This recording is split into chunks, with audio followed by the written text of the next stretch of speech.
With so many options, why choose Arizona State University? For me, the only online option was ASU because of the quality. Their faculty was really involved with their students and care about your personal journey. The dedication to my personal development from my professors, that's been extremely valuable to me.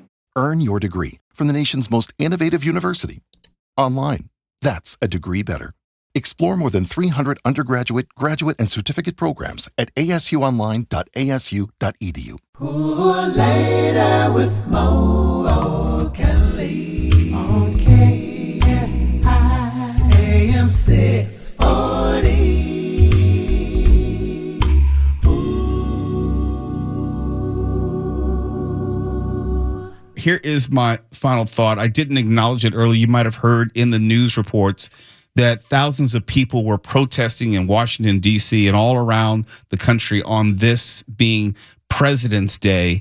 People are, quote unquote, angry at President Trump and what Elon Musk are doing. And they're calling this a 50501 movement, which stands for 50 protests, 50 states, one movement. Do you all know what I'm getting ready to say? Can you tell me what I'm getting ready to say? I understand that some people may not support President Trump.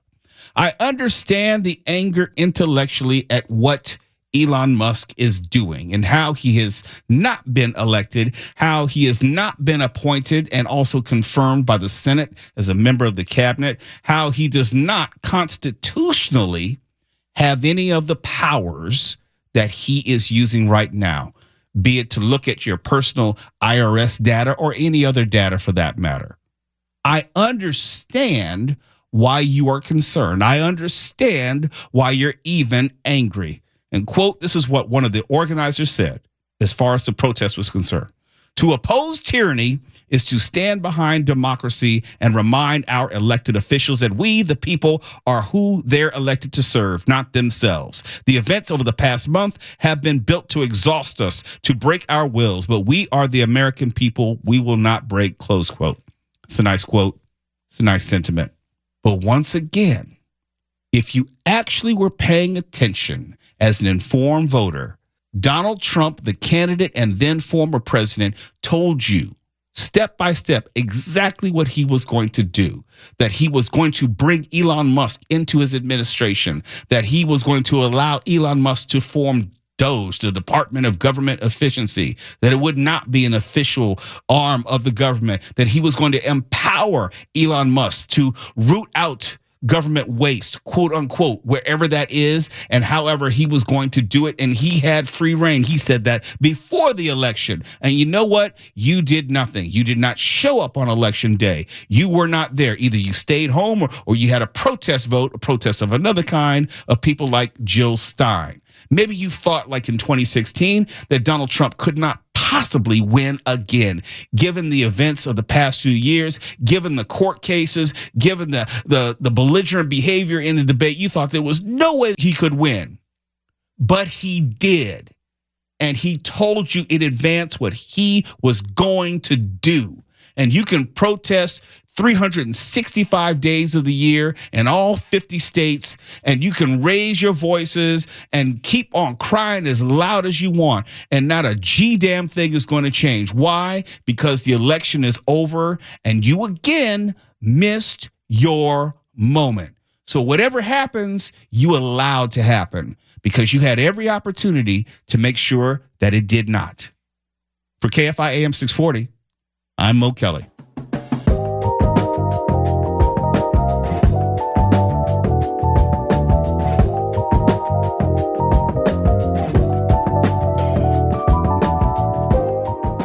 Earlier in the show tonight, I was talking about how there was legitimate speculation as to whether sports broadcaster and analyst Stephen A. Smith would throw his hat into the ring and run for president. To be fair, Smith, he said that he's more disinclined to run than anything. But it is something he at least casually has considered. And I don't know personally. I don't personally know the guy. I only pseudo met him once while on opposite sides of an issue, debating politics on MSNBC many years ago. In fact, it was the Chris Matthews show. I say that to say he has been trending in this direction for a mighty long time. but I wouldn't presume to know him or his politics. But this is not about that. This is not even about him per se. This is about us as a country. This is about how we have devalued the importance of the presidency, where now it's just about whether someone likes you enough on TV, or whether you have a large following, or whether you have a large social media presence. If you do, well, then you can be seriously considered for the position of leader of the free world. Ain't that something? Carry the nuclear football, set both our domestic and foreign policy agendas, send troops into battle, maybe even to their deaths. Make decisions which could define history and or destroy us as a nation, because that's where we are as a nation. You need not have any applicable experience on any level, because that's how little we think of what it means to become president of the United States. Because right now, as of 2025, we want to be entertained more than anything. Here's the flip side. And the flip side is that the people considering and maybe even actually running, like Stephen A. Smith, they also think just as little of the job. Here's how I know. Because they only endeavor to start at the very top. They've managed nothing. They've never led an agency, managed a bureaucracy, but ready to step in and manage more than 2 million federal employees on top of those other aforementioned responsibilities, which are very, very important. And they think that they can do that they're ready to do that they're qualified to do that because they have some sort of cool podcast or some sort of an engaging TV personality. And don't get me wrong, Stephen A. Smith has a cool podcast. He has an engaging personality, but don't tell me he's qualified to do anything that the president of the United States is required to do. And these individuals, it's not limited to Stephen A. Smith, but they aren't content to run for state assembly or mayor, demonstrate that at least on a small level, a local level, that they are of the mettle, METTLE, to become any elected official. They just go straight to president. Who thinks like that? I mean, evidently, Stephen A. Smith, Donald Trump, and others, and of course, millions of would-be voters, because we're okay with that. It's one thing to think that you can run. It's another thing to vote for that person. So it's all of us. It's about us as a country. We've turned the phrase career politician into some sort of slur or scarlet letter, as if there's no competency requirement attached. Imagine for me for just a moment. Imagine pointing at someone and calling him or her a career doctor or career accountant or career teacher or career pilot and thinking that's some sort of insult. Put all those jobs together times 5,000 and they won't ever have the collective responsibility of one president of the United States. They won't touch as many lives. They won't be responsible for protecting as many lives or appoint Supreme Court justices who will preside for the next 40 years. But nonetheless, we require fewer qualifications than any of those 5,000 doctors, accountants, teachers, or pilots. We only require our candidates to become president of the United States, to become leader of the free world. We only require that they say stuff we like. Reach higher, America, because eventually, there will be consequences for not prioritizing qualifications. For KFI AM 640, I'm Mo Kelly.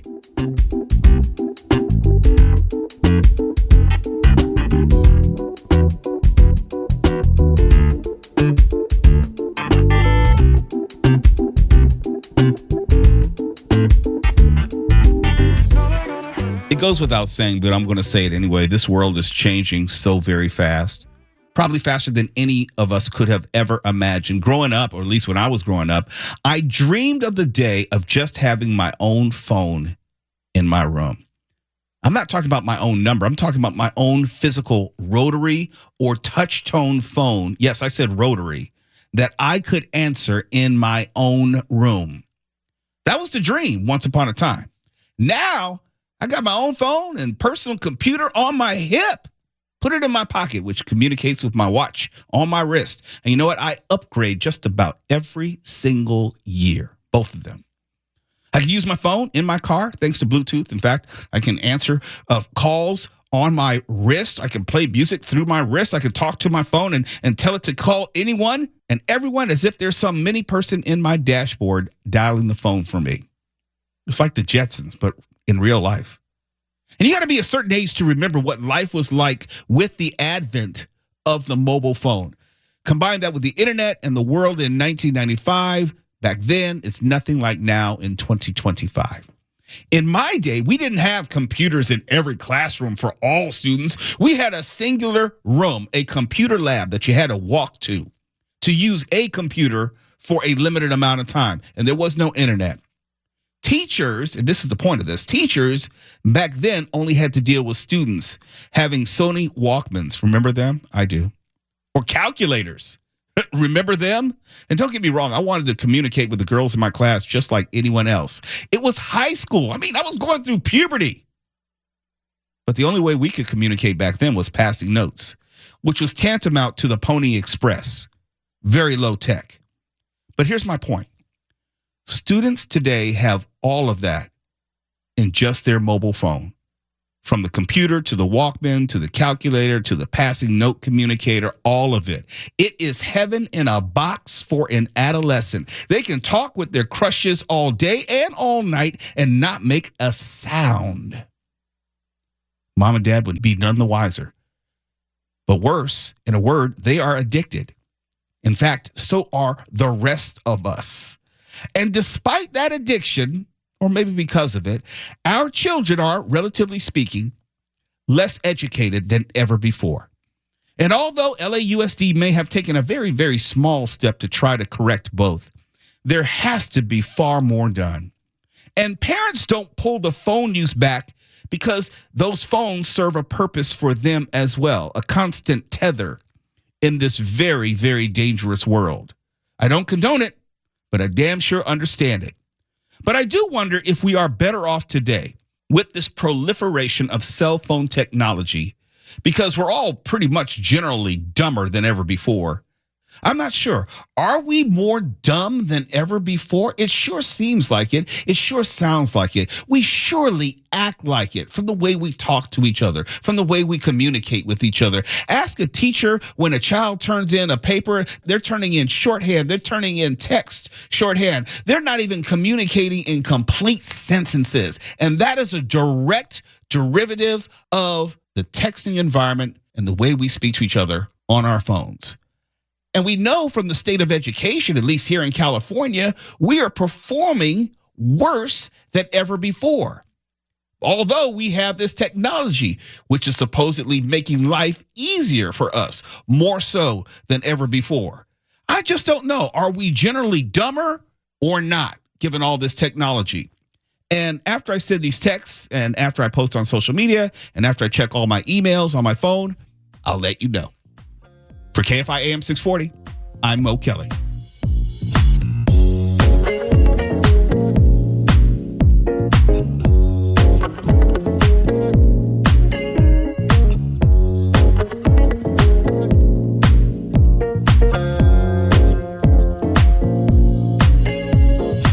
Earlier in the show, I was talking about measles, and it disappointed me where we've progressed, or regressed actually, as a country. And I was asking the question, did you know that 107,500 people worldwide died from measles in 2023? Not infected, not hospitalized, but died from measles. And did you also know that most of the 107,500 people who died from measles were not only children, but under the age of 5? Children under the age of 5. Did you know that about 1 in 5 unvaccinated people who get measles will be hospitalized? About 20%. And 1 out of every 1,000 people who are infected with measles will develop brain swelling and quite possibly brain damage. And you're probably thinking, well, that's reassuring. That's not a very high percentage. All right, well, how about this? 1 in 20, that's 5% of those infected will develop pneumonia. And we all know about the complications of pneumonia and how it's pretty easy to die from pneumonia, especially with an advanced age. But here's some other stats to at least consider. 1 to 3 people of every 1,000 infected with measles will die, even with the best care. In other words, it doesn't matter if it's in Asia, it doesn't matter if it's in Ukraine, it doesn't matter if it's in Africa, where most die from measles because they are the least vaccinated. 1 in 3 who are infected out of 1,000 will die, even with the best care. And it kind of goes back to the whole asteroid hitting the Earth and the plane hitting the side of the mountain analogy that I often use. It may not be a high mortality rate until it involves your child and the possibility that he or she might end up as one of the 107,500 children worldwide who dies of measles. There's just some things you don't play with. There's some games you don't play. And I'm only talking about those who are unvaccinated and infected. And speaking of unvaccinated, here's another stat that I really want you to consider on this evening. More than 90% of those who are unvaccinated, including your unvaccinated children, and also come in close proximity to someone infected with measles, will also become infected. In other words, if you're unvaccinated and you come in contact with someone who's infected with measles, there's a 90% chance of you contracting measles. If you are elderly and unvaccinated for measles, your outcomes, of course, are worse. Worse in terms of contracting it, to pneumonia, to brain swelling, and even death. And what bothers me the most is we're not talking about a COVID vaccine, which was relatively new. I say relatively because it's 2025 now. COVID was 2019 and 2020. MMR, measles, mumps, and rubella, that vaccine has been around since 1963. That's longer than anyone on this show has been alive. And my ass is getting old. It wasn't luck or herd immunity that measles had largely been eradicated. It was because people still trusted science, still believed in doctors, and that had not changed in the 60s, 70s, 80s, 90s, and so forth. Measles, polio, whooping cough, and others have reemerged in 2025 because we collectively stopped believing in science. We, the non-doctors, the non-physicians, believed that we knew more than the doctors, than the virologists, the pathologists, the immunologists, the epidemiologists. But here's the truth. We don't actually know more. We just believe we know more. And it ain't true. And because we have placed YouTube research over peer review studies, here we are dealing with another measles outbreak in America. 2 doses of the measles vaccine are over 97% effective, just in case math and science are still welcome in this country. 20 YouTube videos espousing the contrary are 0% effective. Now, it may be just me, but I'll choose the 97% over the 0 any day of the week. But for you, choose wisely for our children's and grandmommy's sake. For KFI AM 640, I'm Mo Kelly.